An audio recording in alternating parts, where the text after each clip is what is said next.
ओम गुरु ब्रह्मा गुरु विष्णु गुरुदेव महेश्वर गुरु साक्षात परम ब्रह्म तस्मै श्री गुरवे नमः। सर्वप्रथम मोर प्रथम गुरु मो पितामाता पादपद मोरे ये पीठर पीठाधीश माँ शाहला सुंदरी पाद तले मोर कोटि कोटि प्रणाम। मंदिर आज उद्यापनी उत्सव यही मंदिरटी 4 दिन व्यापी आर यज्ञ कार्य अनुष्ठित होता। प्रथम दिन आमर अंकुरारोपण, द्वितीय दिन आमर कलश यात्रा, तृतीय दिन आमर यज्ञर पूर्णाहुति। आज हूँ उद्यापनी दिवस। यही दिवस आमर चतुर्दशर नामयज्ञ अनुष्ठित हुए। जहाँ मुझे इच्छा पूर्वक आमर समस्त भक्त भक्त मानू निवेदन करी समस्ते आज आसी यही बड़दान प्रसाद सेवन करूँ। जहाँ ये जो उत्सवटी ये गाँव समस्त भक्त भक्तर सहयोग आज ये उद्यापनी उत्सव आज परिणत होती।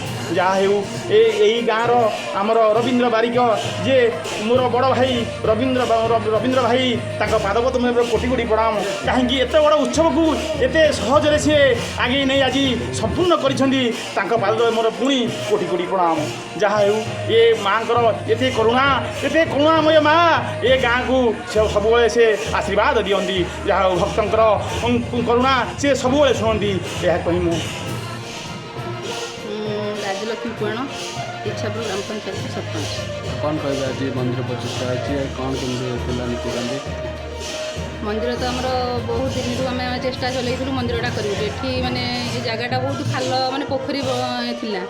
आम मैं प्रथम जो सरपंच हेली प्रतिश्रुति आम देते ग्रामवासी मैंने समस्ते कहते जगहटा को केमती माने खालटा पोतापोती करी केमती आम ये गोटे मंदिर हम से पुराना मंदिर आम सेपटे थी ठाकुराणी आम एपटू आने बहुत चेष्टा चलू समस्त ग्रामवासी सहयोग आम फंड पैसा सब मिसिकी आम ग्रामवासी मैंने सहयोग करके जगहटा पटिक मंदिर आरंभ कौन रोचे ठाकुर कौन अनुभूति रही आप ठाकुर आमर ठाकुर नाम होती शाहला सुंदरी विख्यात ठाकुर। ठाकुर मैंने बहुत आम मैंने जानू आम पूर्वपुरुष आम देखी आसू से जानी आम जिते वर्ष आसलु मुझे वर्ष आसला 20 वर्ष ये आसला ठाकुर को मैंने बहुत ठाकुर ना जो ठाकुर डाकिले भी ठाकुर शुणती। आम गाँववासी मैंने बहुत ठाकुर को मैंने बहुत विश्वास करती। से ठाकुर को आम केमी मैंने भल ये कर गाँ को मैंने आगू आणिक माने माने परिपूर्ण करूँ से जगहटा को मैंने सुचारू रूपे मंदिर परिक्रमाटा को साई सुंदर कर मंदिर को भल संपूर्ण भाव ये करूँ से आम समस्त सहयोग था